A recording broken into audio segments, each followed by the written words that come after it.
Captain James Everett of the Continental Army rode through the autumn foliage of Massachusetts in September 1777. At 32, the Ghost had earned his nickname for his ability to strike British outposts before vanishing into the wilderness. The jagged scar running from his left temple to jaw served as a permanent reminder of Bunker Hill. James approached Millbrook cautiously.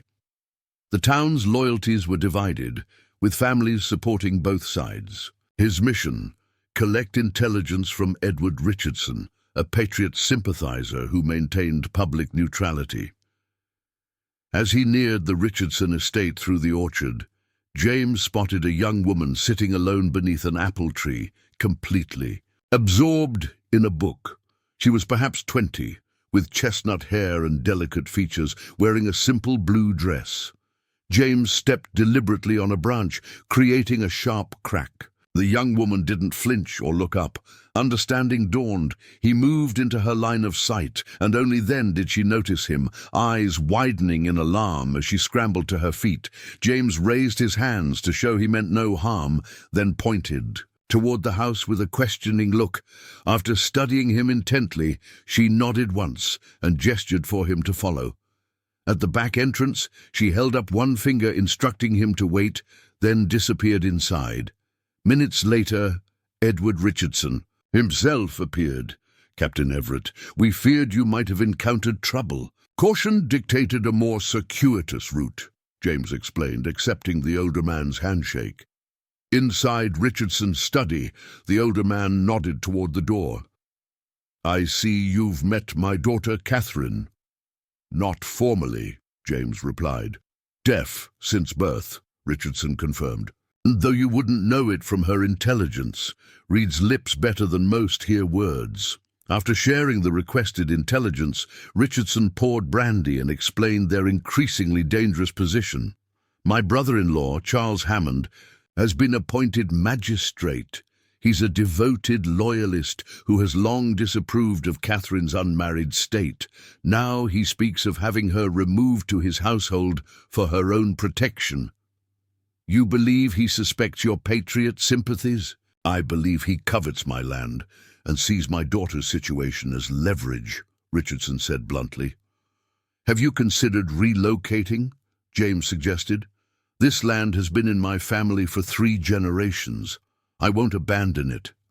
Richardson's expression turned calculating. "But I've been considering an alternative solution that might benefit us both." "I'm listening." "A marriage of convenience. Catherine needs protection from her uncle's machinations.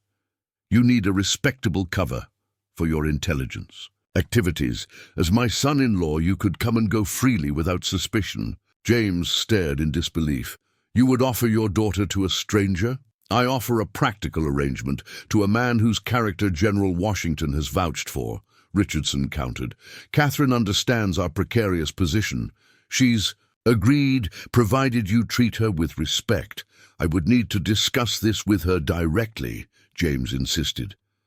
Catherine soon entered the study. Her father wrote something on a slate before handing it to her.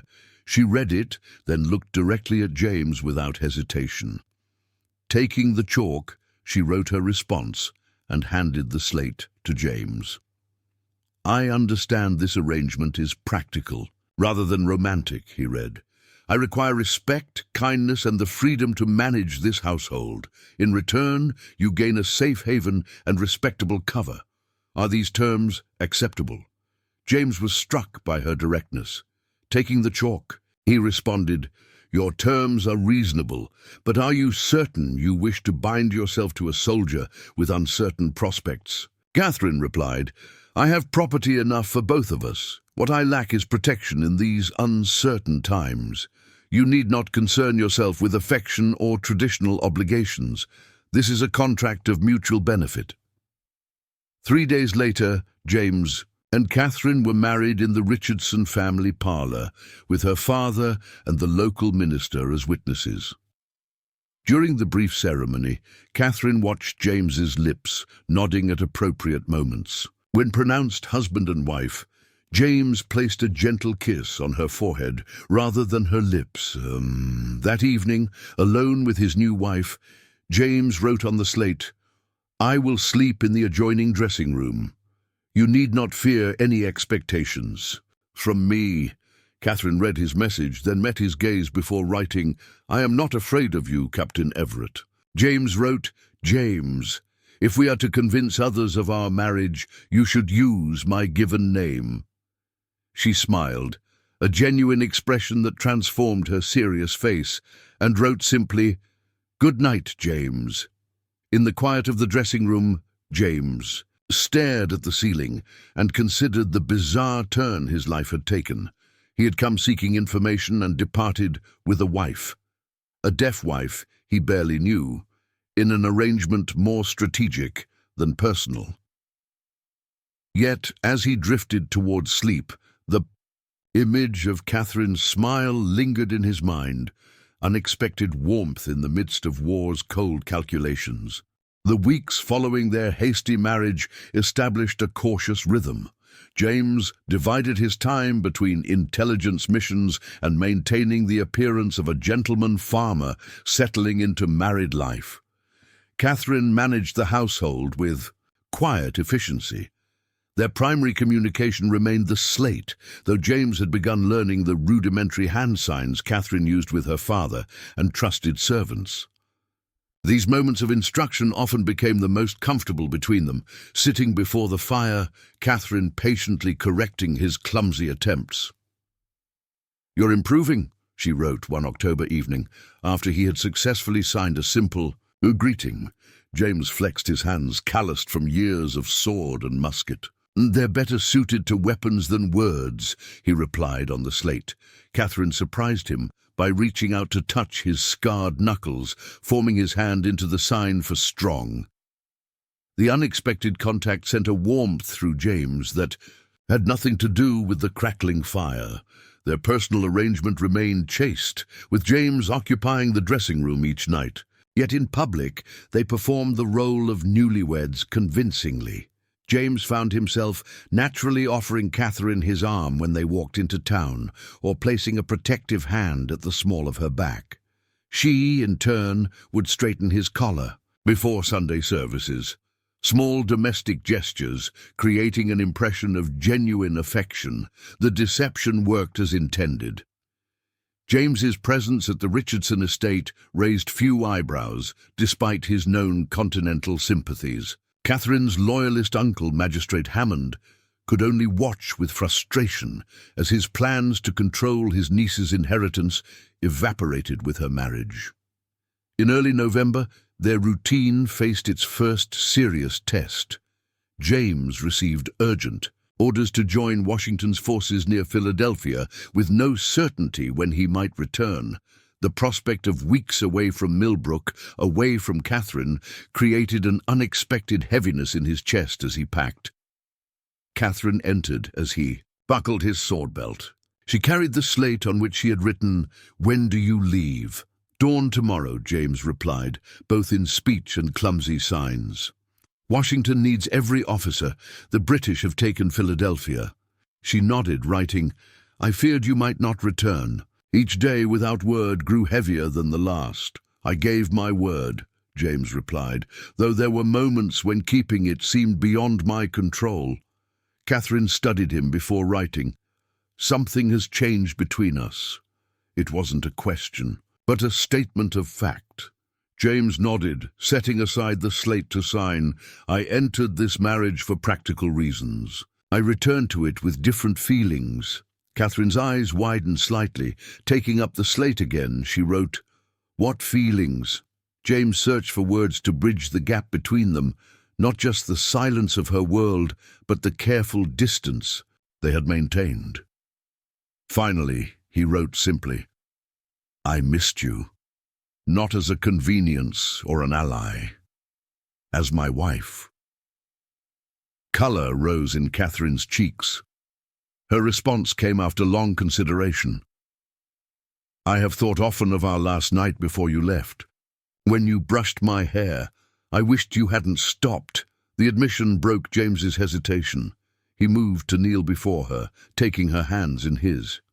"Catherine," he said, knowing she could read her name on his lips. "Our beginning was unusual, but I find myself grateful for it. Without war's intervention, I might never have found you." She freed one hand to touch his face, tracing his scar with a sort of reverence. Then her fingers moved to his chest, spreading flat against his uniform coat, directly over his heart. James watched in confusion as Catherine's expression changed to one of wonder. She pressed her hand more firmly against his chest, then guided his own hand to the same spot. Beneath his palm, he felt his heartbeat, quickened by her proximity. Her eyes lifted to his, bright with revelation, as she took the slate and wrote, "I can feel it. Your heart." The vibration through my fingertips. Understanding dawned. While Catherine could not hear his heart, she could feel its beat, its rhythm, its life force. James watched as she placed her hand on his chest again, her eyes closing in. Concentration as she absorbed the steady drumming of his heart. The intimacy of the moment surpassed any physical connection they might have shared.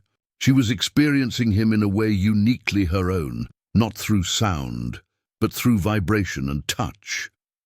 When her eyes opened again, there was no need for slate or signs. The question in them was unmistakable, as was James's answer when he rose, drawing her to her feet and toward the chamber they had shared only in name until now. That night, their marriage transformed from practical arrangement to true union, as James and Catherine discovered a language beyond words or signs, the ancient communication of touch and sight, of breath and movement. In the warm darkness, her silence became not a barrier, but a space where other senses heightened, where every gesture carried profound meaning. As they lay together afterward, Catherine rested her head on James's chest, her hand splayed over his heart, feeling its gradually slowing rhythm. He stroked her hair, understanding that their unusual beginning had been the greatest fortune of his life, forcing him to see beyond conventions to the extraordinary woman who had been brave enough to create her own path. "My wife," he signed. When she lifted her head to look at him, the words no longer a convenient fiction, but a treasured truth. Catherine smiled, placing her hand once more over his heart, then over her own, a clear message that required no translation. Spring 1778 brought renewal to both the land and the continental cause. News of the French alliance reinvigorated Patriot spirits, but in Millbrook, tensions intensified between Loyalist and Patriot factions. Magistrate Hammond had become openly hostile, using his authority to harass known Continental sympathizers. Though he couldn't move directly against James, he began pressuring tenants and merchants connected to the Richardson estate, claiming suspected treasonous activities required investigation. "He means to force our hand," Edward explained during a tense family council. "If we protest too vigorously, it confirms his accusations. If we remain silent, he slowly strangles our resources." Catherine's hands moved in the fluid signs that James now followed with relative ease. "We must appear to accommodate while continuing our work. The information network is too valuable to abandon." James nodded, his pride in his wife's strategic thinking evident. Their initial arrangement had blossomed into genuine love, a development that surprised them both, but brought unexpected joy amid war's pressures. "Catherine's right," James agreed. "We maintain our public neutrality while accelerating our intelligence gathering." Their opportunity came with an invitation to the governor's spring assembly in Boston. James would pose as a wealthy landowner, increasingly skeptical of the Patriot cause, with Catherine as his respectable, politically neutral wife. Her deafness would allow her to observe conversations while being underestimated. What they hadn't anticipated was Hammond demanding to accompany them. "As Catherine's closest male relative after you, Edward, he claims concern for her welfare," James explained. Catherine signed thoughtfully, His presence lends credibility to our supposed loyalist leanings. No one would suspect Continental spies traveling under Hammond's watchful eye. The Governor's Assembly exceeded their intelligence-gathering expectations. Hammond's presence provided immediate entree to influential circles, where he proudly introduced his niece and her husband with pointed references to their growing appreciation for proper governance. British officers, colonial officials, and prominent loyalist families discussed military movements with surprising openness. Catherine moved gracefully through the gathering, her deafness causing many to disregard her presence entirely, a critical mistake that allowed her to observe unguarded conversations and documents left momentarily unattended. By evening's end, they had gathered crucial intelligence, including confirmation of a major offensive being planned against Washington's position near Monmouth. Catherine created a distraction by fainting gracefully, drawing Hammond's attention while James slipped upstairs to create wax impressions of key documents in the governor's study. They returned to their lodgings without incident, but James knew the information must reach Washington immediately. "I'll escort you home, then depart immediately south," he told Catherine that night. "I don't expect to be gone more than 3 weeks." Catherine nodded, acceptance mingling with resignation. This was their reality, personal happiness necessarily secondary to the cause of liberty. Without speaking or signing, she leaned forward to rest her head against his chest, her hands splayed over his heart in their private gesture of connection. James delivered the intelligence successfully, earning commendation and immediate reassignment to coordinate continental responses. Days stretched into weeks as James found himself unable to break away, his unique knowledge making him too valuable to release. When a messenger finally reached him with news from Millbrook, the contents confirmed his worst fears. Hammond had moved against them in his absence, using his authority to have Catherine detained on suspicion of espionage. A British informant had apparently witnessed her observing private documents at the Assembly. She was being held in Boston, awaiting formal charges that would lead to execution if proven.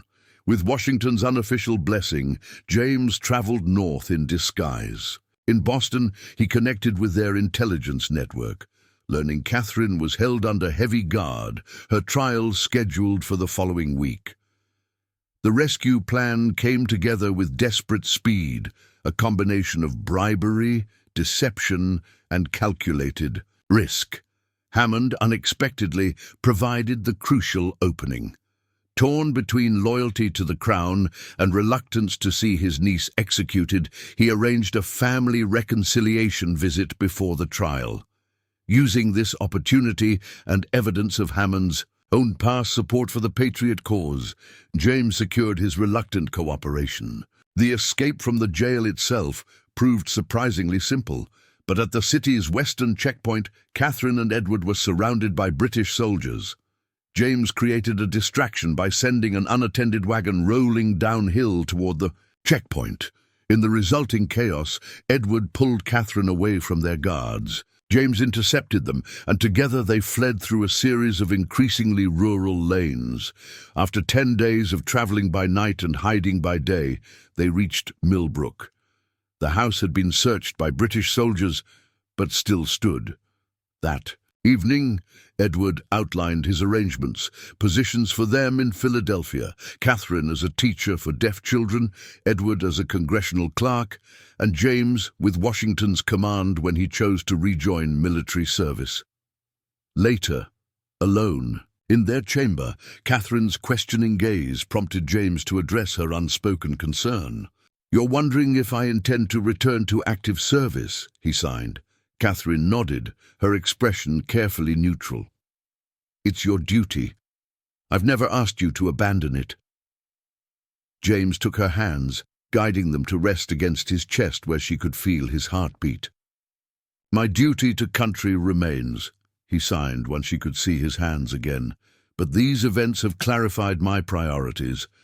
I've requested assignment to Washington's Intelligence Division, coordinating networks rather than field operations. It means a stable position in Philadelphia with you. The joy that transformed Catherine's face made any sacrifice worthwhile. "We'll build a new life there," she signed excitedly. "I've always wanted to help children like me find their voice through education.